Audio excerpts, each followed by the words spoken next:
வணக்கம் ஃப்ரெண்ட்ஸ். நம்ம இன்னைக்கு இந்த வீடியோ பதிவில் எதிர்ப்புகளை எல்லாமே புத்திசாலித்தனத்தால் முறியடிக்கும் புதனை அதிபதியாக கொண்ட மிதுன ராசிக்காரர்களுக்கு அடுத்த 7 நாட்கள் எப்படிப்பட்ட நாட்களாக அமைஞ்சிருக்கு, என்ன பாதகம் என்ன சாதகமாக அமைய போகிறது, அதற்கு நீங்கள் என்ன செய்யணும் அப்படிங்கிறத இந்த வீடியோ பதிவில் சொல்லியிருக்கோம். ஸோ ஸ்கிப் பண்ணாமல் நீங்கள் முழுமையாக பாருங்கள். அது மட்டும் இல்லைங்க, இந்த வீடியோ பதிவில் சொல்லியிருக்க மாதிரி நீங்கள் தெய்வங்களை வழிபட்டு உங்கள் வாழ்வில் ஏற்படக்கூடிய அனைத்து இன்னல்களையும் இன்பமாக மாற்றிக்கொள்ள இந்த வீடியோவை பார்த்து பயன்படுத்தி கொள்ளுங்கள். மேலும் இந்த வீடியோவை முழுமையாக பாருங்கள். இந்த வீடியோ உங்களுக்கு பிடிச்சிருந்தா லைக் பண்ணுங்கள், ஷேர் பண்ணுங்கள், கமெண்ட் பண்ணுங்கள். நம்மளோட சேனலை சப்ஸ்கிரைப் பண்ணி வச்சு கூட வர பெல் ஐக்கானை கிளிக் பண்ணி வச்சுக்கோங்க. அப்போ தான் நாங்கள் போடுற ஒவ்வொரு வீடியோ பதிவுமே உடனுக்குடன் உங்களுக்கு நோட்டிஃபிகேஷன் மூலம் வந்தடையும் என்பதை தெரிவித்துக் கொள்கிறோம். நீங்கள் விநாயகரை தொடர்ந்து வழிபட்டு வருவதன் மூலம் உங்களது வாழ்வில் ஏற்படக்கூடிய அனைத்து இல்லங்களிலும் இருந்து விலக்கு பெற்று தருவார் விநாயகர் பெருமான். ஸோ நீங்கள் விநாயகர் பெருமானை வணங்கிவிட்டு எந்த ஒரு காரியத்தை செய்வதன் மூலம் விநாயகரோட முழுமையான அருளும் பெற முடியுங்க. உங்களுக்கு விநாயகர் பெருமாள் பிடிக்கும் என்றால் விநாயகா போற்றி என 3 முறை இந்த வீடியோவின் பதிவில் கமெண்ட்டில் சொல்லுங்கள். அது மட்டும் இல்லாமல் நம்ம என்னதான் வழிபாடு செஞ்சாலும் சில பிரச்சனைகள் நம்மளை தொடர்ந்து கொண்டு தாங்க இருக்கும்.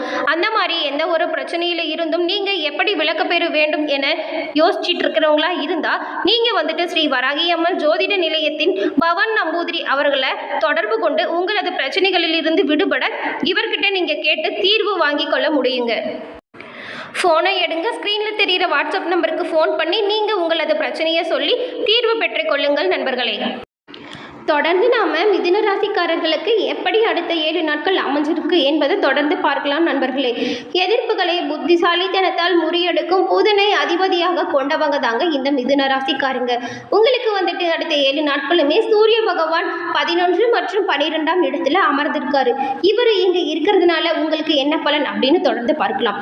உறவினர்களின் தேவையை பூர்த்தி செய்ய கை காசை செலவு செய்ய போறீங்க.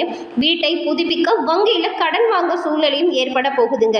பிள்ளைகளின் கல்வி செலவுக்காக நகையை அடகு வைக்கக்கூடிய ஒரு கட்டாயமும் ஏற்பட போகுதுங்க. சந்திரனின் இடம் மாறுதல்கள் தொழிலுக்கு உதவியா இருக்குங்க. அதனால நீங்க பயப்பட தேவையில்லைங்க. பங்குச்சந்தை வியாபாரம் சிறப்பான பலனை கொடுக்கும்னு சொல்லப்படுதுங்க. செவ்வாய் 10ஆம் இடத்துல இருக்காரு. இதனால வியாபாரிகளுக்கு யோகமான காலகட்டமா அமைஞ்சிருக்குன்னே சொல்லலாங்க. சிறு வியாபாரிகளா இருந்தா உங்களுக்கு பெரிய லாபத்தை எதிர்பார்க்கலாங்க. இரத்த உறவுகளால் சில சிக்கல்கள் மட்டும் உண்டாகும் வாய்ப்பும் இருக்கு. அதனால உறவினர்கள் இடத்தில் நீங்க ரொம்ப கவனமா இருக்க வேண்டிய சூழ்நிலை தாங்க இந்த 7 நாட்களுமே. புதன் 11ஆம் இடத்துல இருக்காருங்க. இவர் இங்க இருக்கிறதுனால என்ன நடக்க போகுது அப்படின்னு பார்த்தா, இளம் வயதினர்கள் திருமண பந்தத்தில் ஈடுபட இந்த காலகட்டம் சிறந்த காலகட்டமா இருக்குங்க. இது வரைக்கும் வரன் பார்த்துட்டு இருக்கவங்களா இருந்தா உங்களுக்கு நிச்சயம் கல்யாணம் கை கொடுன்னே சொல்லலாங்க. அது மட்டும் இல்லைங்க, உங்களது வீடுகளில் சுப காரியங்கள் நிகழவும் இந்த 7 நாட்கள் வாய்ப்பு இருக்குங்க. திருமண பந்தத்திலையும் ஈடுபட போறீங்க. நிச்சயம் போன்ற சுப காரியங்களை செய்யலாங்க. அது மட்டும் இல்லாமல் உங்களது வீடுகள் விருந்து நிகழ்ச்சிகளால் களை கட்ட போகுதுன்னே சொல்லலாங்க. சகோதர சகோதரிகள் உதவிகரமாக இருக்க போகிறாங்க. உங்களது நல்ல காரியங்கள் அனைத்துலையுமே. குரு 12ஆம் இடத்துல இருக்காருங்க. மேலும் இவர் இங்கே இருக்கிறதுனால வேலை இடத்துல நீங்கள் கவனமாக இல்லைன்னா பணி இழப்பு கூட ஏற்படும் வாய்ப்பு இருக்குங்க. குரு உங்களுக்கு சாதகமான பலன் கொடுக்கணும்னு சொன்னால் நீங்கள் வியாழக்கிழமையில் குரு பகவான் வழிபாடை மேற்கொண்டுட்டு அவரோட ஆசீர்வாதம் வாங்கி வேலைக்கு செல்லலாம்ங்க. மேலும் நீங்கள் பணியிடத்தில் ரொம்ப கவனமாக இருக்குன்னு சொல்லியிருக்கோம். அதை மனதில் வச்சுக்கோங்க. சுக்கிரன் 11ஆம் இடத்துல இருக்காருங்க. இதனால் இளம் வயதினர் மனதை பரிமாறிக்கொள்ள கூட வாய்ப்பு இருக்குங்க. காதல் வயப்பட பிள்ளைகளால் சில காவல் நிலையத்துக்கு போக வேண்டிய சூழ்நிலை கூட உருவாகும் வாய்ப்பும் இருக்குங்க. சனி 9ஆம் இடத்துல இருக்காருங்க. இவர் இங்கே இருக்கிறதுனால மனைவி மக்களை நீங்கள் எப்பவுமே அலட்சியப்படுத்தாதீங்க. அது நல்லதுக்கு இல்லைன்னு சொல்லப்படுது. சினத்தை கட்டுக்குள் வச்சுக்கோங்க. சிக்கலில் மாட்டிக்கொள்ளாமல் தப்பிச்சுக்கோங்க. ராகு 10ஆம் வீட்டில் இருக்காரு. பழைய பாக்கிகளை அக்கறையோடு வசூல் செய்ய போறீங்க நீங்கள். அதன் பிறகு கேது 4ஆம் வீட்டில் இருக்காருங்க. ஆன்மீக பெரியோர்களின் சந்திப்பு உங்களுக்கு மன அமைதியை கொடுக்கும் வாய்ப்பு இருக்குங்க. மேலும் நீங்கள் இந்த காலகட்டத்தை பயன்படுத்தி கொண்டு உங்களது குடும்ப உறுப்பினர்கள் அனைவரும் சேர்த்து கொண்டு இன்ப சுற்றுலா செல்லலாங்க.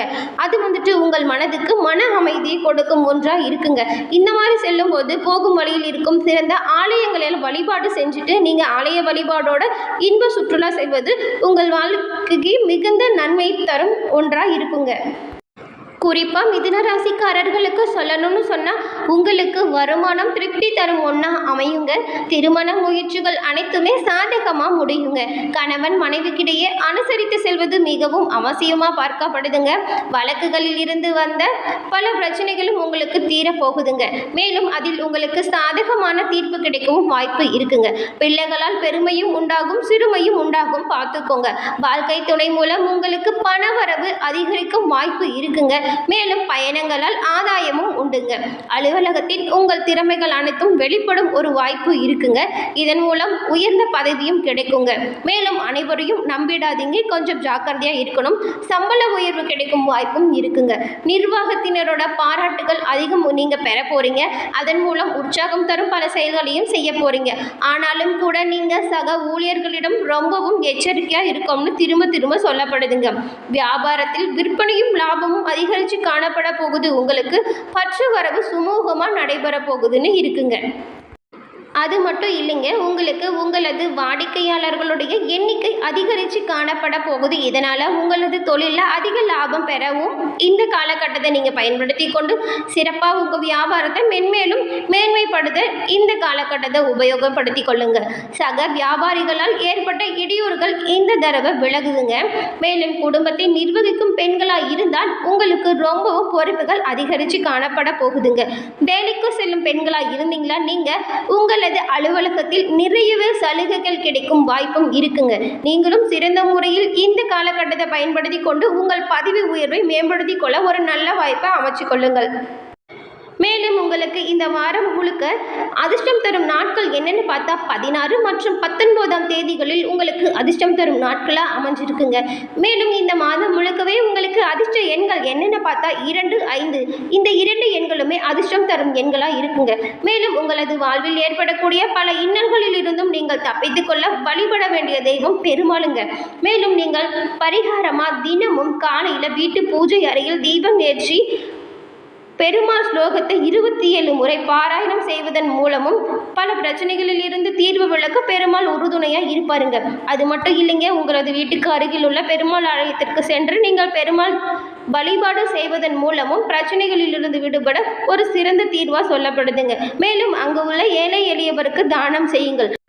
அது மட்டும் இல்லைங்க, இந்த வார இறுதியில் உங்களுக்கு என்ன சாதகமாக அமைய போகுது என்பதை நாம் தொடர்ந்து பார்க்கலாங்க. இதுவரை லாப ராசியில் இருந்த சூரியன் என்ன பண்ணுறாருன்னா வார இறுதியில் குருவோட விரய ஸ்தானத்தில் இணைய போகிறாருங்க. இவர் இப்படி இங்கே இணைவதால் என்ன நடக்கும் அப்படின்னு பார்த்தா 10ல் செவ்வாய் பலமாக இருக்காருங்க. தீவிரமாக முயன்றால் நீங்கள் நினைத்தது நிறைவேறுங்க. மேலும் கஷ்டத்திற்கு ஏற்ற வருமானமும் கிடைக்குங்க. என்னடா இவ்வளவு கஷ்டப்படுறோம், நமக்கு வருமானமே இல்லையே அப்படின்னு சொல்லி கவலைப்படக்கூடிய தேவை இல்லைங்க. கஷ்டத்திற்கு ஏற்ற வருமானம் வந்து சேருங்க. அதனால நீங்க தீவிரமா உழைக்க இந்த காலகட்டத்தை பயன்படுத்தி கொண்டு உங்கள் எதிர்காலத்திற்கான சேமிப்பையும் தொடர ஆரம்பிக்கலாங்க நீங்க.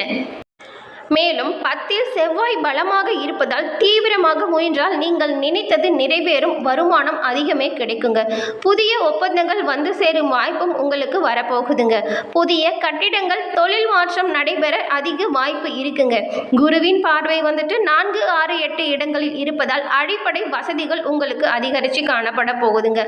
மேலும் வரவுக்கேற்ற செலவும் ஏற்படும் வாய்ப்புமே இருக்குங்க. இரண்டாவதாக தொழில் அல்லது சேவையின் மூலம் கூடுதல் வருமானம் கிடைக்கும் வாய்ப்பு உங்களுக்கு அதிகரித்து காணப்பட போகுதுங்க.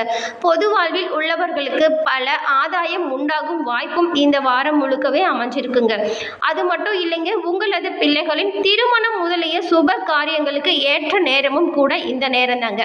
இந்த நேரத்தை பயன்படுத்தி கொண்டு ரொம்ப நாள் தள்ளி போட்டுட்டு இருந்த உங்களது மகன் அல்லது மகளது சுப காரியங்களை நீங்க இந்த காலகட்டத்தை பயன்படுத்தி நிறைவேற்றி கொள்ளவும் நல்ல வாய்ப்புகள் இருக்குங்க. மேலும் நீங்கள் எதில் எல்லாம் கவனமாக இருக்கணும் என்பதை நாம் தொடர்ந்து பார்க்கலாங்க. அது ஏன்னா 4ஆம் இடத்தில் கேது இருக்காருங்க. எடுத்த காரியங்களில் சிறு சிறு தடங்கல்களை இவர் உருவாக்குவாருங்க. மேலும் வண்டி வாகனங்களில் செலவு வரும் வாய்ப்பும் இருக்குங்க. பூர்வீக சொத்து பிரச்சனைகள் ஏதேனும் ஒரு வகையில் உங்களுக்கு தலை தூக்கும் வாய்ப்பும் இருக்குங்க. அதனால் சகோதர உறவுகளில் நீங்கள் ரொம்பவும் எச்சரிக்கையாக இருக்கணுங்க. அவங்க கிட்ட எப்பவுமே அனுசரணையாக நடந்துக்கோங்க. அவங்க கிட்ட இருந்து உங்களுக்கு ஏதாவது சொத்து பிரச்சனை இருந்தால் அதை சுமூகமாக முடிச்சுக்கோங்க. இந்த வாரத்தில் இந்த கேது 4ஆம் இடத்துல அமர்ந்திருக்கிறதுனால இந்த பிரச்சனைகள் எல்லாமே வரத்துக்கு அதிக வாய்ப்பு இருக்குங்க. மேலும் நீங்கள் சகோதர உறவுகளில் ரொம்பவும் எச்சரிக்கையாக இருக்கக்கூடிய காலகட்டமும் இதுதாங்க. மேலும் இந்த பிரச்சனைகள் அதிக அளவில் தலை தூக்காமல் இருக்க நீங்கள் ஒரு பரிகாரம் செய்யணுங்க. அது ஒன்றும் பெருசு இல்லைங்க, எளிமையான பரிகாரம் தாங்க. அம்பிகையை வழிபட நம்பிக்கை பிறக்குங்க உங்களுக்கு. வாரந்தோறும் சனிக்கிழமையில் அம்மனை வழிபடுங்கள். மேலும் ஆலயத்திற்கு சென்று பைரவருக்கு தீபங்கள் ஏற்றுங்கள். இது அனைத்து வகையிலுமே உங்களுக்கு நன்மை உண்டாகும் பல வாய்ப்பையுமே பைரவர் உங்களுக்கு தருவாருங்க. பைரவர் வழிபாடும் தீபம் ஏற்றுவதும் இந்த மாதிரி சொத்து பிரச்சனைகளில் இருந்து விடுபட பெரிதும் உதவும் நண்பர்களே. நன்றி.